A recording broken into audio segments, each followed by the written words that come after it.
This day in sports history. Well, hey there. This is a special bonus episode for the 23rd of November. Yeah, I've been getting a little bit behind in my research and my writing and production of new episodes. So the one below this episode is a repeat of last year, but it's still got some great stuff in there.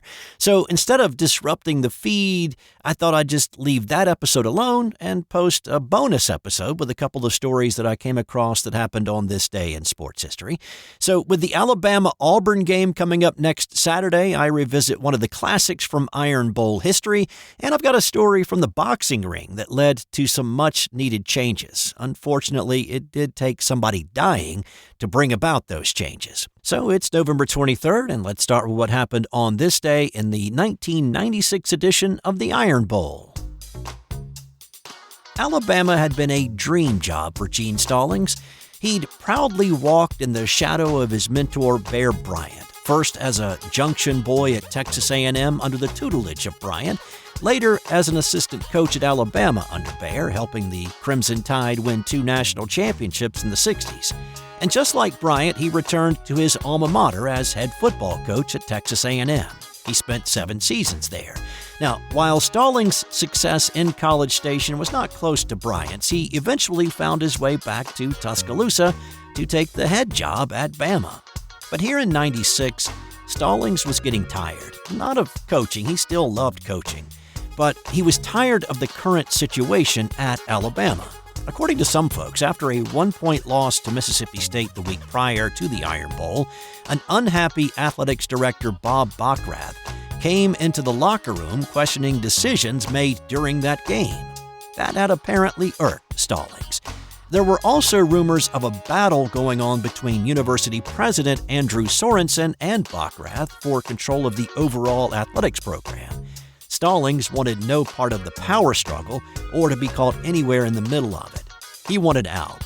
But as much as he wanted out, he did not want to go out with a loss to bitter rival Auburn in the Iron Bowl.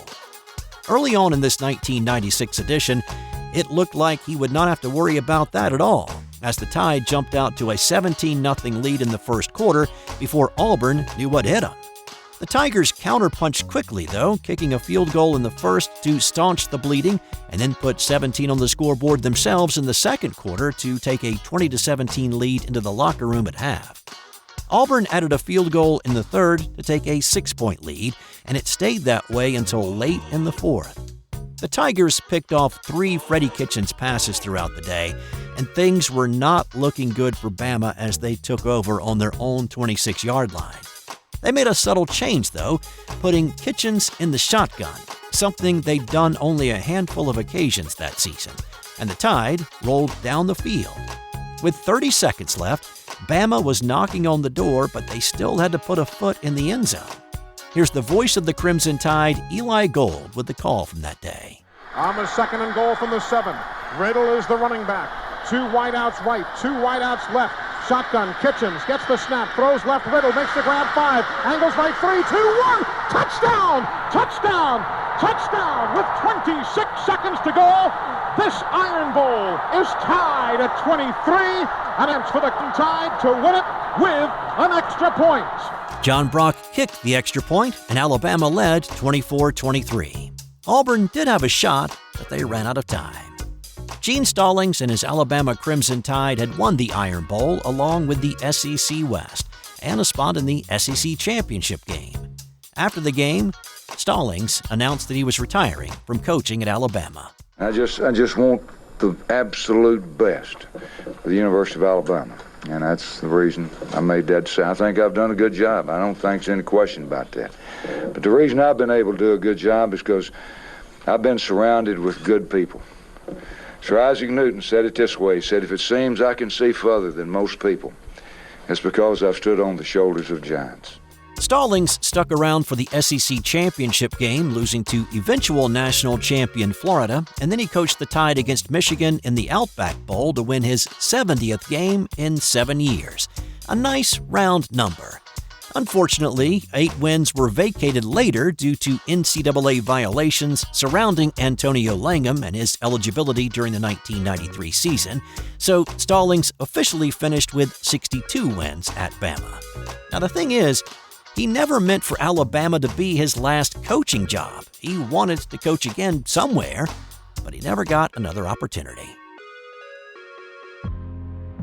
On this day in 1979, boxer Willie Classen suffered a brutal beating in the ring, dying from the injuries he suffered 5 days later. As tragic and preventable as his death was, the silver lining here is that it led to important changes. Classen was a middleweight club fighter who could counterpunch with power, and he was known as a tough kid who could take a punch.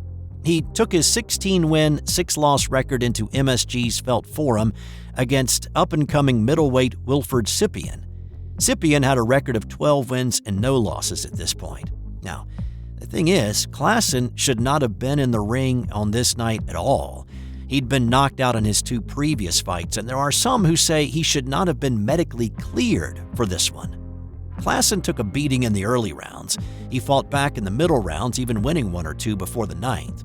In the 9th round, Classen absorbed shot after shot after shot. Fans ringside and those in the boxing media surrounding the ring screamed for the fight to be stopped, and yet it continued. Referee Lou Eskin had a reputation for being a hands-off ref.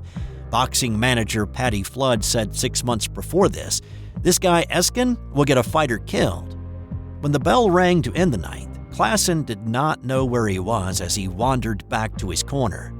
But when the bell rang to start the 10th, Classen stood up to answer it. He didn't move toward the center, though, and Eskin did not require the boxers to touch gloves to start the round. Scypion took off across to Classen's corner and started pounding on him again. He connected with a left, and at that point, Eskin should have stepped in, but he didn't. Scypion connected with a pair of rights, and Classen slumped. Doctors who jumped in the ring knew he was in trouble, but confusion followed. Nobody knew what to do. Classen was put on a stretcher, blood spurting from his mouth, and he was taken to a hallway. Now, there was no ambulance on scene. One was called, but it never came. Finally, after about a half an hour, one was flagged down on the street. 2 hours after getting knocked out, doctors at the hospital removed a large blood clot from his brain. It did relieve the pressure, but his brain had been badly damaged. He died 5 days later. Classen was 29, leaving behind a wife and 4 kids. Classen's death led to boxing being banned in New York for a period of time. It also forced needed changes. An ambulance is now required to be on site at all times during a boxing match, and the Classen rule requires fighters to walk to the center of the ring to start the next round. That's going to do it for this bonus episode. Thanks for stopping by. If you haven't done so already, there is a full episode below this one, so check that one out. And I'll be back tomorrow with another full episode of This Day in Sports History.